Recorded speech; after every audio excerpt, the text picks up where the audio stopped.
आली आली आली आली लोकसेवेची वारी, गण्या आला आपल्या दारी.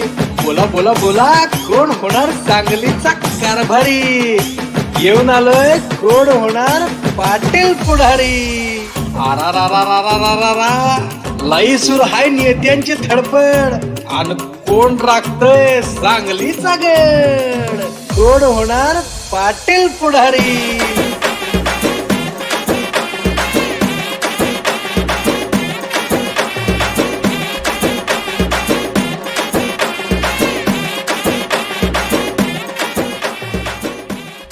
कुठलं पाटील जास्त आता चर्चेत आहेत? विशालदादा पाटील. विशाल पाटील.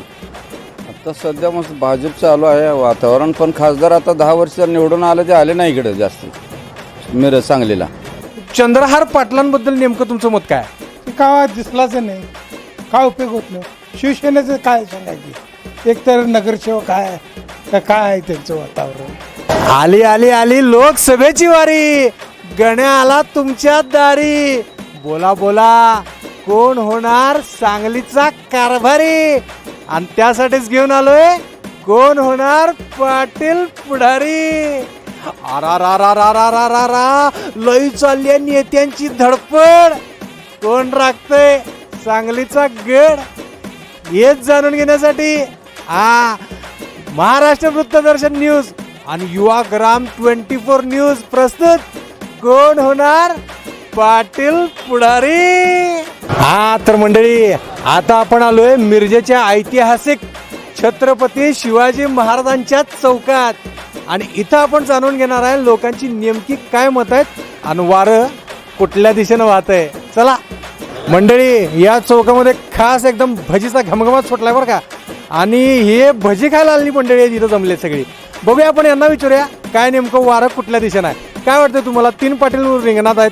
संजय काका पाटील आहेत, चंद्रहार पाटील आहेत आणि विशाल पाटील आहेत का नाहीत अजून माहित नाही, पण नेमकी चर्चा चालू आहे. तुम्हाला काय वाटलं, कुठलं वारं वाटलं, कुठल्या दिशेने चाललंय? पाटलांचं हे विशाल पाटील. तुम्हाला काय वाटतंय, कुठलं पाटील जास्त आता चर्चेत आहेत? विशालदादा पाटील. भास्करराव, सांगा मला, वारं नेमकं कुणाचं आहे? लोकसभा सांगली मतदारसंघामध्ये वारं नेमकं कुणाच चाललंय? वारं नेमकं जर तसा विचार केला तर वारं ज्याचं काम आहे चांगलं त्याच्याबरोबर हे वारं व्हायला लागले. जनता येणाऱ्या काळामध्ये सांगून देईल की कोणाला त्यांना उमेदवार नेमायचा आहे. त्यात कोणत्याही पाटलाचं नाव आपल्याला घ्यायचं नाही आहे, पण जो कोणी काम करणार आहे, जो कोणी काम करतोय, जो जनतेचं भलं बघतोय, समाजाचा हित चिंततोय, नवीन रोजगार आणतोय, सिस्टम व्यवस्थित पूर्वापूर करतोय, तर त्याबरोबर जनता आहे. आणि जनता खूप शिकलेली आहे. आता पूर्वीची जनता राहिलेली नाही. नेक्स्ट जनरेशन आहे, त्यांना चांगलं माहिती आहे की कोणाला मतदान करायचं आणि कोणाला करायचं नाही आहे. त्यामध्ये तिन्ही पाटील जरी रिंगणात जरी असतील तर त्यामध्ये कोणते पाटील येतील हे कामावर डिपेंड आहे, आणि जनता जे निर्णय घेईल त्याला आपण घेऊ शकत नाही. बघितलं का मंडळी, सुज्ञ नागरिक याला म्हणतात, कोण आमची कामं करणार त्यालाच आम्ही मतं देणार, असं एक सर्वसाधारण कल आहे. आणि कोण कामं करतंय हे आता जनता ठरवणार आहे. पुढची 5 वर्ष कोणाला द्यायची हे जनता ठरवणार आहे. काय वाटतं मंडळी तुम्हाला, की पुढची 5 वर्ष देण्यासाठी वारं कोणाच्या दिशेनं वाहतंय सध्या? आता सध्या मस्त भाजप चालू आहे वातावरण, पण खासदार आता 10 वर्ष निवडून आले ते आले नाही इकडे जास्त मिरज सांगलीला. अच्छा, म्हणजे संजय काका पाटील या साईडला आले नाहीत असं तुमचं म्हणणं आहे? आलेच नाही तिकडे जास्त. मग आता यावेळेला कुणाचं वारं जास्त जोरात आहे असं वाटतं मग तुम्हाला? तर आम्ही चंद्रहार पाटील. ओ काका, ओ अण्णा, दादा निघालं. बघितलं का मंडळी, लोक घाबरतात पण मतदान नक्की करतात. अण्णा भजीला पालावे मला द्या की. अंगाशी भजी खात आपण प्रश्न विचारूया. सोडा की भजी राव, काय राव, हे भजी सोडणार, मत सोडतात की नाही बघूया. कोणाला सोडणार आहेत मत? काय वाटतंय, मत कोणाला सोडायचं यावेळेला? आम्ही जो चांगली करल, जे आमच्या जनतेची चांगली कामं करल त्याच पक्षाला देणार, पण त्याचं नाव आम्ही सांगणार नाही. सुज्ञ नागरिक आहे बरं का. गुप्त मतदान असते, वारं कुणाच्या वाट्यानं वाहते ते त्यांनी अंदाज घेतात, आणि मग बरोबर जो काम करतोय त्यालाच मतदान करतात. तर मंडळी, जाणून घेऊया इथल्या लोकांची काय जनभावना आहे. विचारूया, काय म्हणतात, काय म्हणताय, वारं कुणाचं आहे? कमळ. तर मंडळी, आपण आलोय या कटिंगच्या दुकानात. आता या कटिंगच्या दुकानात नेमका कोणाचा पत्ता कट होतोय ते जाणून घेऊया, आणि कोण उमेदवार नक्की रिंगणात छड्डू मारून उभा आहे ते जाणून घेऊया. बघूया यांची मतं काय आहेत? मामा सांगा आपल्याला आत्ता लोकसभेच्या इलेक्शनला 3 पाटील उभे आहेत है की नाही? हा कुठल्या पाटलाचा वारा जास्त असतो तुम्हाला वाटते? संजय काका. संजय काका म्हणतात बरं का. बरं का? का कारण अपक्ष विशाल पाटील असल्यामुळे ताकद कमी पडणार त्याची. अपक्ष विशाल पाटील असल्यामुळं त्यांची ताकद कमी पडणार असं त्यांचं म्हणणं आहे. पण हे अजून व्हायचं आहे, ठरायचं आहे. आता युतीचा याचा उमेदवार डिक्लेअर झालाच की चंद्रहार पाटील. अपक्ष शेवट त्याला पर्याय नाही. चंद्रहार पाटलांबद्दल नेमकं तुमचं मत काय?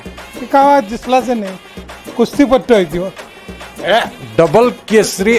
महाराष्ट्र केसरी आहे की मग काय उपयोग होत नाही. शिवसेनेचं काय सांगायचं. एक तर नगरसेवक आहे का काय आहे त्यांचं वातावरण. हा मंडळी बघूया काय म्हणताय. हे कटिंग करल्यात बरं का एकदम वसतात. कापायची यांना लई सवय. म्हणजे कटिंग व केस सगळ्या माणसांना चकचकीत करून इथनं पाठवतात. बघूया यांचं मत काय. सांगली कोण चकचकीत करणार असं यांना वाटते. बोला. चंद्रकांत पाटील. चंद्रहार पाटील असं म्हणायचं तुम्हाला. डब्बल महाराष्ट्र केसरी, कुस्ती, पैलवान, चड्डू मारून उभा आहे, तेच निवडून येणार असं तुम्हाला वाटते. जोरात वार आहे. बरोबर की जोरात वारा म्हणजे का शिवसेने असल्यामुळे ते वारा आहे. कारण आमचं मत त्या चंद्रकांत पाटलाच असं आहे मंडळी. शिवसेने असल्यामुळं तर मत आमचं मत चंद्रकांत पाटील. मंडळी कट्टर शिवसैनिक आहे पण आहेत बरं का इथं. बोला तुमचं काय मत आहे. कुठलं पाटील रिंगणात जास्त आहे, जोरात आहे, धडाकेबाज कोण काम करणार? संजय काका पाटील तिसऱ्यांदा निवडून येणार आणि 2.5 लाखाच्या लीड नेणार. बघितलं का मंडळी. एका दुकानात 3 मतं. कसं पब्लिक आपला विचार करत असते. हो कोण कामं करतोय, कोण जवळचं आहे, कोण आपला आहे, कोण लांबचं आहे, सगळं ठरत असते. आणि ते या निवडणुकीत निकालात त्यांनी मतदान करून दाखवून देत असतात. तेव्हा अशीच मतं लोकांची काय काय ते आपण जाणून घेऊया. जाऊया पुढच्या भागात.